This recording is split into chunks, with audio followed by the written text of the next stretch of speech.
Hola, mi nombre es Ángel Román Contreras, soy historiador y en esta oportunidad, acá en este segmento histórico del programa El Tesoro de la Catedral, me gustaría compartir con cada uno de ustedes un tema muy importante, sumamente interesante y poco estudiado también dentro de la historia de la Iglesia Católica. En esta oportunidad pues también quiero aprovechar para saludar y para dar un agradecimiento muy especial al licenciado José Campoyo Mexicanos, que me ha dado la oportunidad de estar acá con muchos de los televidentes que todas las semanas pues acompañan este programa rico en contenido y profundamente lleno de aprendizaje para todos nosotros. En esta oportunidad me permito hablar un poco acerca del uso de las campanas, ese elemento clave que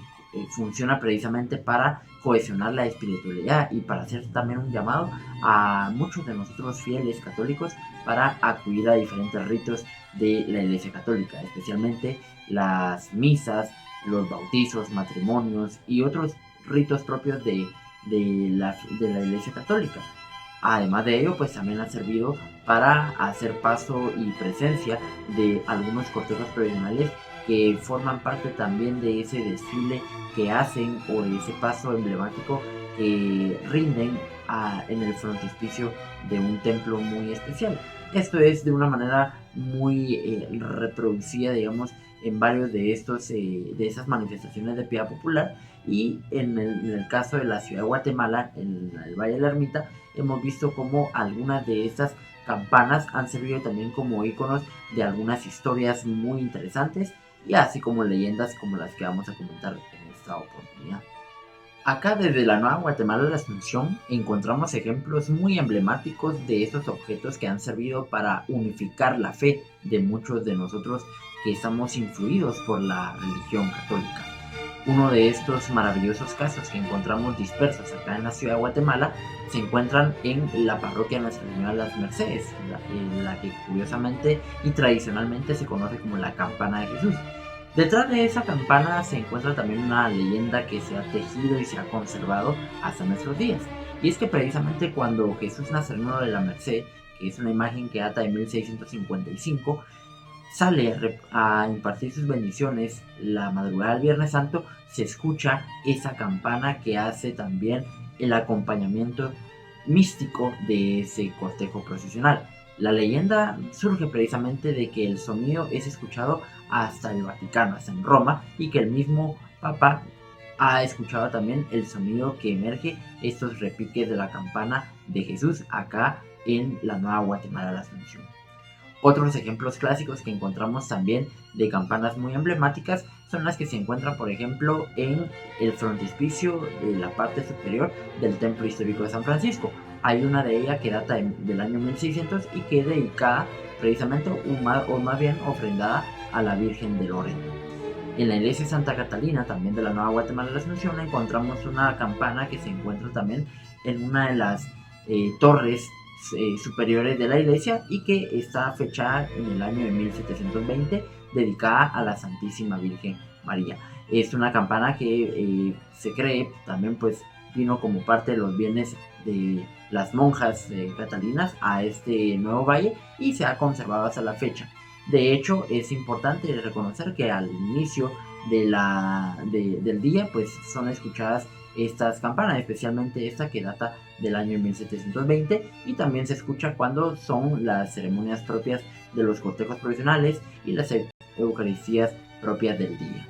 Encontramos también campanas muy significativas como la del Templo de Santo Domingo, así como la de la Santa Iglesia Catedral Metropolitana, que la Santa Iglesia Catedral Metropolitana tiene consigo la famosa chepona, que es una de las campanas que resuena cuando son actividades muy especiales. Por ejemplo, el Te Deum que se realiza en la tarde del 14 de septiembre de todos los años, y también en algunas actividades muy suntuosas de un boato muy especial, como los pasos solemnes de las procesiones que se realizan en Cuaresma y Semana Santa y en otros periodos propios del calendario litúrgico católico, y también se hacen escuchar para las misas, los bautizos y otros actos ceremoniales muy propios de nuestra creencia católica.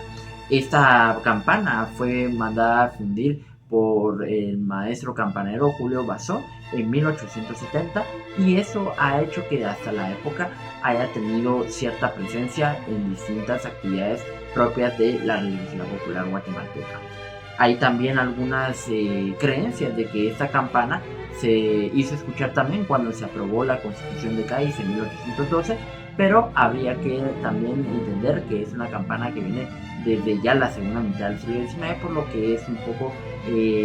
cuestionable el hecho de creer que una campana con ese apelativo haya tenido cierta presencia en los primeros años del siglo XIX.